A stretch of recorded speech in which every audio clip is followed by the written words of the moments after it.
I got an email from Andrew with a podcast recording that I didn't know about. He didn't explain why he sent it and just asked me to share it. I tried calling him, but the calls didn't go through. I even went to his house a couple of times, but he wasn't there. When I tried uploading the podcast online, it kept showing an error. No matter what I did, it wouldn't work. So I made a written version of the recording because I couldn't upload it. It's my first time doing this, so there might be some mistakes. Andrew, if you see this, please tell me you're okay. Anderson. On April 18, 2022, Angelina died by suicide. Her neighbor found her when water started leaking through the ceiling. The landlord tried to get into her apartment thinking there was a burst pipe. Since she didn't respond, he used his master key to enter, discovering her body in the bathtub. I didn't know Carolyn, but her death didn't have much impact on the community. Jamie, an acquaintance of mine, called me after her death. He had been in a relationship with Carolyn, but he was married. Ray asked me to go through Carolyn's phone and remove any evidence of their affair. I initially refused, but Ray insisted, claiming he wanted to protect his family. I eventually agreed, but worked alone. While going through her phone, I discovered strange things like altered online posts and disturbing voicemails. It led to a shocking revelation about a mysterious creature that tormented Carolyn and eventually led her to take her own life. Now, it seems the same fate awaits me as I receive threats and face unexpected issues. I fear I'm the next target of this mysterious force. The landlord found Carolyn's body in the bathroom. She was in the bathtub, fully dressed, with her wrists cut. Water was running, flooding the floor and draining through the vent. I didn't really know Carolyn.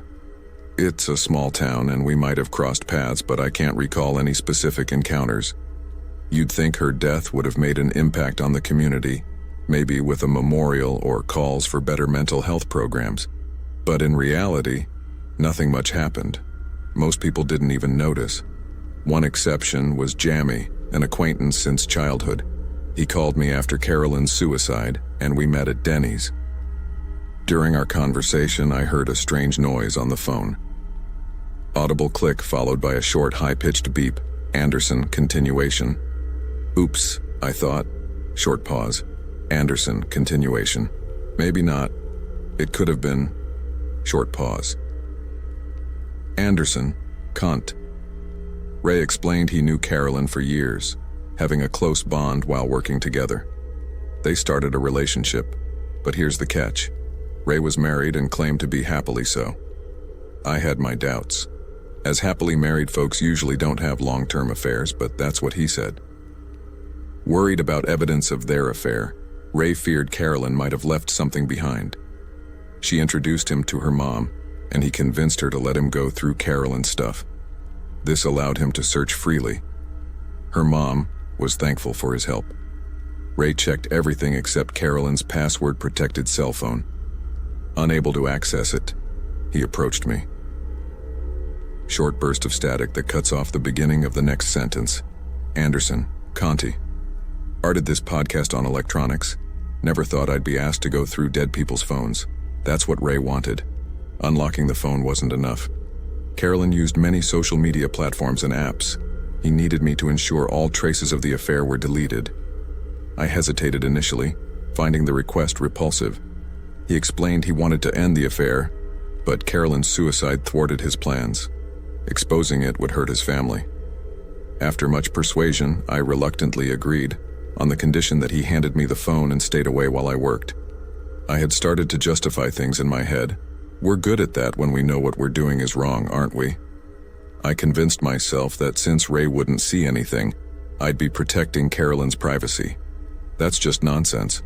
Real protection would have been not agreeing to break into her phone. Pause. Anderson, Kant. I'm not sure if I'm confessing to a crime here. Is it a crime to break into a dead person's phone? Whether it is or not, I won't deny it was wrong. It absolutely was. It's just not what's important right now. Pause. Anderson, Kant. Unlocking the phone wasn't hard. I hooked it up to a computer, used a free and easy-to-find program. Most people would be surprised at how unsecure their supposedly secure phones are. Same goes for most tech these days, but you're not here for a tech security lecture, and I'm not here to give one. I didn't know where to start, so I checked the calendar, appointments, and reminders. Nothing about Ray. I moved to the Notes app, still nothing. It wasn't until I went through her email that I found something. I probably should have noticed something was off when the inbox was empty. Carolyn had been dead for 3 days, and usually you get some spam. I didn't think of that. I was so focused on hurrying that my thinking skills didn't catch up. In the trash folder, I found hundreds, maybe thousands of deleted automated notifications from social media and content sites.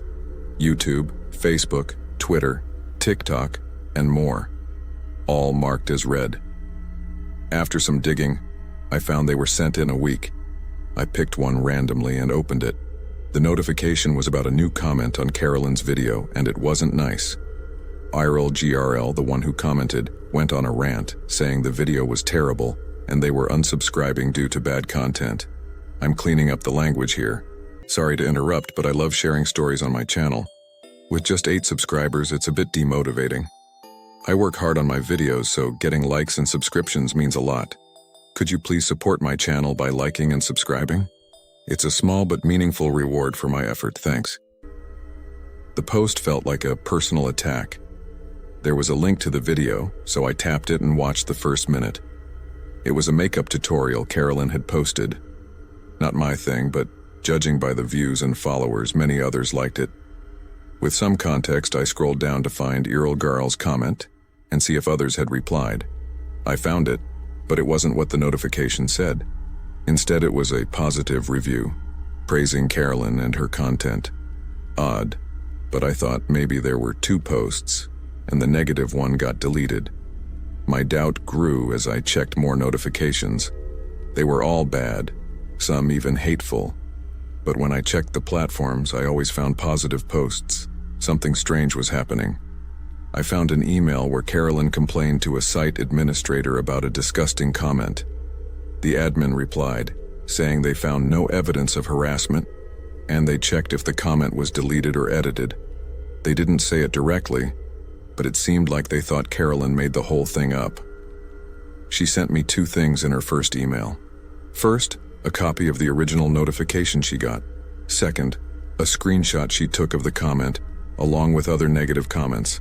But when I found those comments, none had the same message. Loud static, humming, Anderson inaudible. I discovered Carolyn wrote on Facebook about feeling down from the negative comments.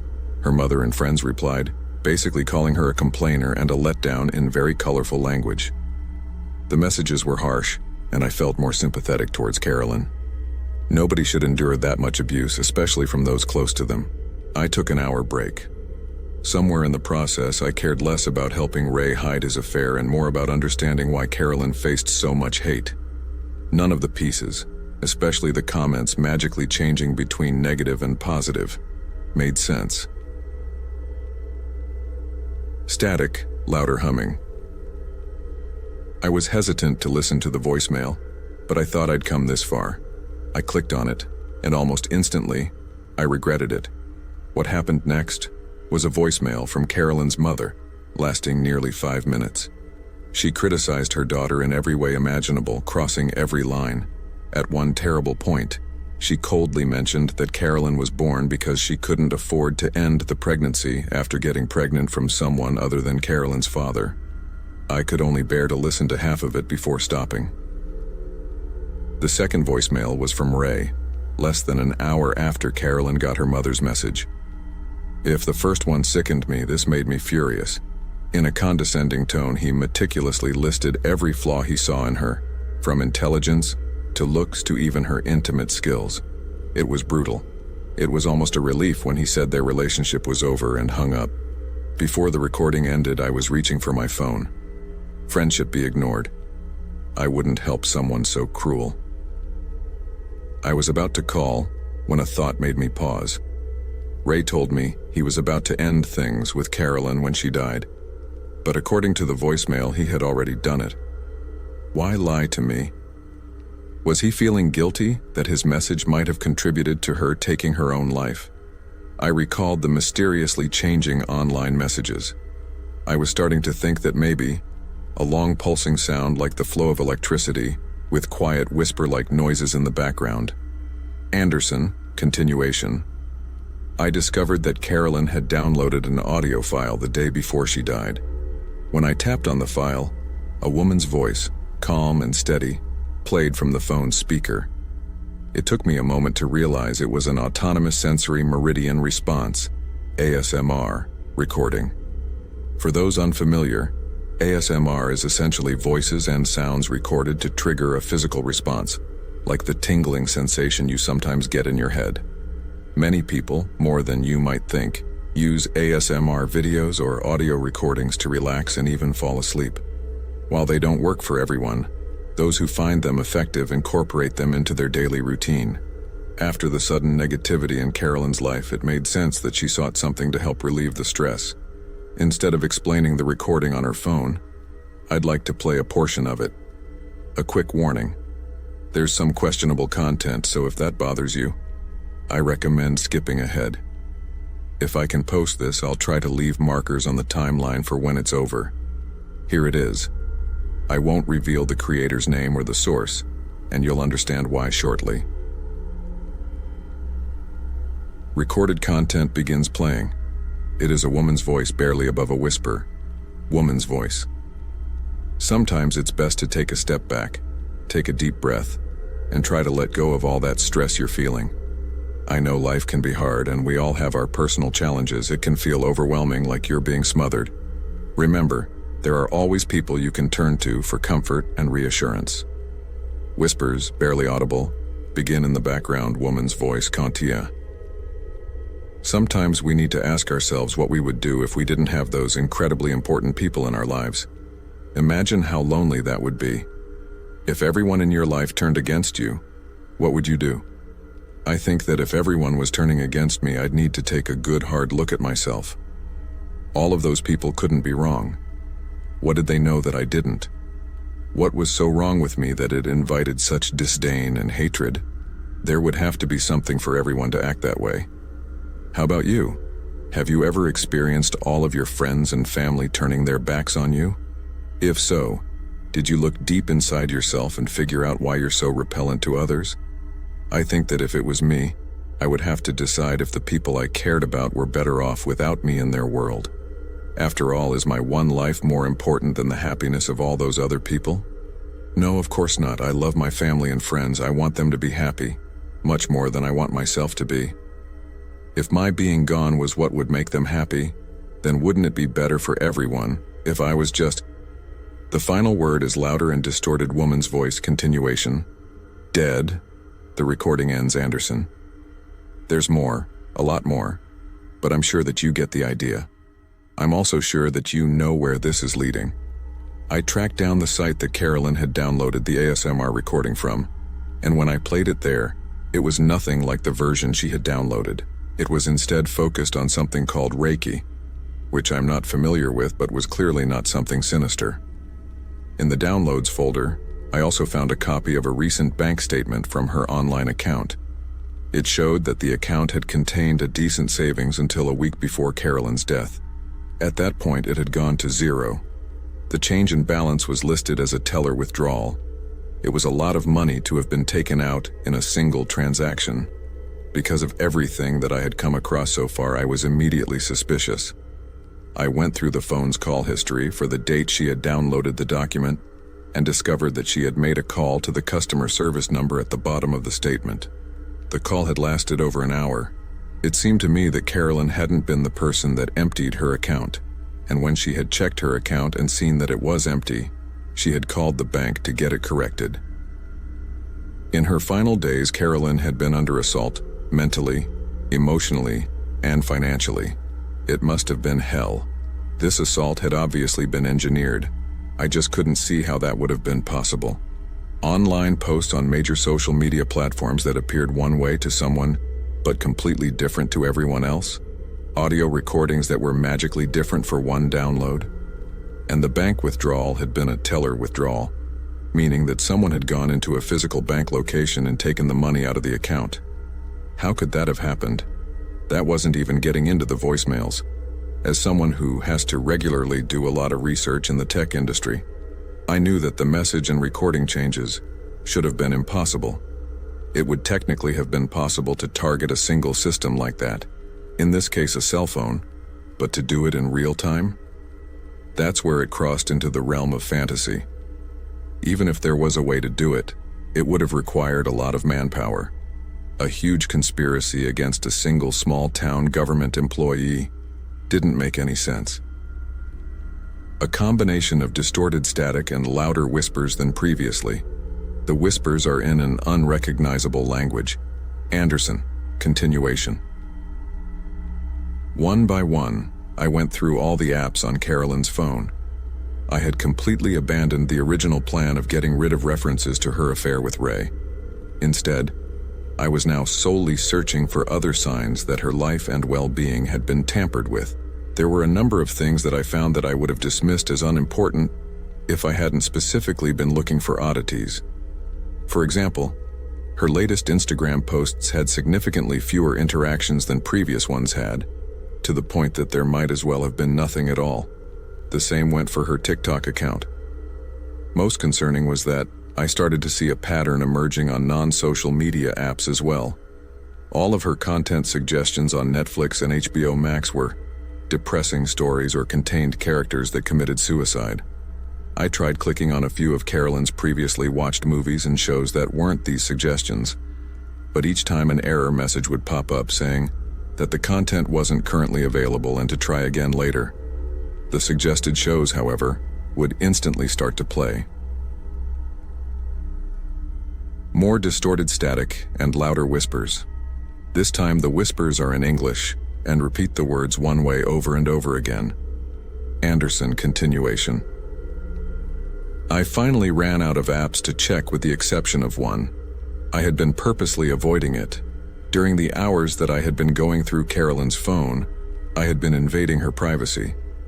As I've said already, it wasn't right and it's not something that I'm proud of having done.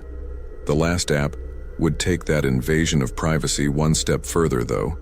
It was the feed and recordings from her home security cameras. I forced myself to click on the app. There was no doubt in my mind that Carolyn had been targeted and pushed over and over again until she had finally taken her own life. I needed to collect every bit of evidence that I could and turn it all over to the police. I'd probably get in trouble for what I had done, but it was worth it to have the authorities look into whoever had done this to her. There were only 3 camera footage recordings listed on the app. Each one had a time and date stamp, and all of them were listed as having been captured when a motion sensor was triggered. All of them were within a few days of Carolyn's suicide. Taking a deep breath, I started the first recording. It showed a woman in her mid to late 30s walking towards the camera. The shot was at an odd angle, and it took me a couple of seconds to realize I was watching footage from a doorbell camera. I recognized the woman as Carolyn from her social media pictures. She stopped a few feet from the camera and dug around in her pocket before producing a set of keys. As she did so, her face tilted at an angle that allowed me to see the dark circles under her eyes. She looked exhausted. She found the key that she was looking for and inserted it into the lock. When she went to turn it, however, she struggled to do so. She fought with the lock for a moment before stepping back and looking at the key she was holding. It was now broken. She stared at it blankly before her face screwed up in anger, and she threw it to the ground. She leaned forward and placed her head against the door. It was hard to tell from the angle, but I thought that she was crying. I felt horrible for her. She was being put through so much, and it was clearly wearing her down. I couldn't imagine what it would be like to go through something like that. The second recording was completely black and it was impossible to see anything on it. I assumed that there was some sort of error, but there was still audio. Either the camera hadn't properly recorded or it was just too dark for the camera to illuminate. I could hear a series of odd whispers that were too faint to make out words. There was also a humming noise that I couldn't identify. Pause. If you're still with me to this point, I'm hoping that means that you understand that this isn't some sort of elaborate joke or prank. I get how this all sounds. It's about to sound a lot worse. If you already think that I'm crazy, you're about to hear something that's going to set that in stone in your mind. If you don't think that, You probably will soon. More distorted static. It is louder this time. A high-pitched mechanical voice says the words, "End all." The third and final recording was from a camera in a hallway. It was angled so that it was pointing through an open doorway. This was Carolyn's bedroom. The bed could be seen on the right side of the opening, and to the left was a small table or desk with an open laptop on it. The image was that odd black and white that you get when a security camera is in night vision mode. According to the timestamp, the recording was taking place at 2:54 a.m., the morning of Carolyn's suicide. A long moment of heavy breathing with nothing else in the background. The thing came into view from the left side of the bedroom. It leaned down from the top portion, and at first, I thought that it was extremely tall. That wasn't the case though. I'm going to try to describe it. I'm sorry if I don't make a lot of sense while I'm doing so. Every time I've tried to do so, it feels like the limits of the English language make it impossible to do so properly. It was being lowered by thin, sinuous tendrils. The creature itself was, forget it, how do I put this? It was only a few inches wide, but was the height of a person. It was like the head and body were just a mask and covering being manipulated by the tendrils, rather than an actual figure. 3 arm-like appendages reached out towards the bed, each ending in thin, delicate strands that acted as fingers. Because of the circumstances of the recording, with it being so dark and the low resolution of the camera's night vision, it was difficult to make out any further details. I was thankful for that. The creature slowly pulled the blanket off of the bed. It released its grip and allowed the cloth to fall to the floor. One of the appendages slowly stretched out through the open door and into the hallway. The fingers touched a thermostat attached to one of the walls and turned the dial all the way to the left. The appendage retracted, and the creature pulled back up out of sight. Minutes passed as the recording continued. I started to wonder if anything else was going to happen when a pair of legs swung out over the side of the bed. Carolyn got out of bed, her arms folded tightly over her chest as she visibly shivered. She went out into the hallway and checked the thermostat. Turning it back to where it was before the creature had adjusted it, she put a hand on the wall and leaned against it for a moment. She looked like she was about to collapse from exhaustion. She gathered herself and went back into the bedroom, picking up the blanket before getting back into bed. The recording ended. Extremely loud and quick burst of static. I watched it back. I don't know how many times it was. I just kept replaying it over and over again. No matter how many times I watched it, I just couldn't force myself to accept it. Not really. I'm trying to figure out how to put this in a way that really explains how I was feeling. It was like being in a car accident. When it happens, you know intellectually that you were just in a collision. The evidence is right there in front of you. The twisted metal, the broken glass, the smell of smoke. Even when you're staring right at the wreckage, though, there's this weird disconnect that doesn't allow you to grasp what's just happened to you. That was what I was experiencing while I watched the security camera footage on loop. I'm not sure what viewing I was on when I began to question why it was even happening at all. Why was this creature pulling off a blanket and adjusting a thermostat? It seemed juvenile, something on the same level as a college prank. I probably should have put it together faster than I did, but my mind was still reeling. It wasn't the actions themselves that were important. It was the result. The creature was depriving Carolyn of sleep. That was the last component it needed to push her past her breaking point. The creature had made sure that all roads led to her taking her own life. A series of ticking noises, like the sound of a clock ticking but slightly distorted Anderson cont. I haven't taken any of this to the police. That was my original intention, and I would if I thought that it would do any good. The problem is that none of this can be corroborated. I have some screenshots that the sites themselves said weren't accurate, and a couple of grainy videos. From their perspective, I would just be the nutjob podcast host that's using a tragic event to drum up interest in his show. This is where Angelina's story comes to an end. It's unfortunately not where the story as a whole does. 24 hours ago, I found out that Jamie committed suicide. A single gunshot wound in the right temple, The moment before the trigger was pulled, he was there, and the moment after, he wasn't. I called his wife to offer my condolences. We got to talking, and I don't know if it was the grief or some need to get it off her chest or what, but she told me that the day before he died, a woman had shown up on their doorstep while Ray was at work. The woman had presented her with a stack of pictures and email records showing in great detail that Ray had been having an affair. That same woman had then identified herself as Angelina. It didn't take a genius to put two and two together. The creature from the security footage had gone after Ray, and it had once again been successful. This morning I woke up to a text on my phone alerting me that my checking account was overdrawn. Thousands of dollars were just gone. I also received notice that my podcast is currently suspended while it is being investigated for violating the terms and conditions of the hosting site. It's my turn to be targeted. I'm hoping that because I actually know what's happening, I will be able to get through what's about to come my way. That's what I hope. There's no way of knowing what plan the suicide engineer has for me. Static with the same ticking noise as before. The noise goes on for some time before the recording ends. Do you think the use of various digital elements, such as the altered online messages and manipulated recordings, adds to the suspense and mystery of the narrative? How would you explain the role of technology in influencing the characters' lives and the unfolding events in the story? In your opinion, what real-world lessons or cautions can be drawn from the story regarding the potential impact of digital manipulation on individuals' lives?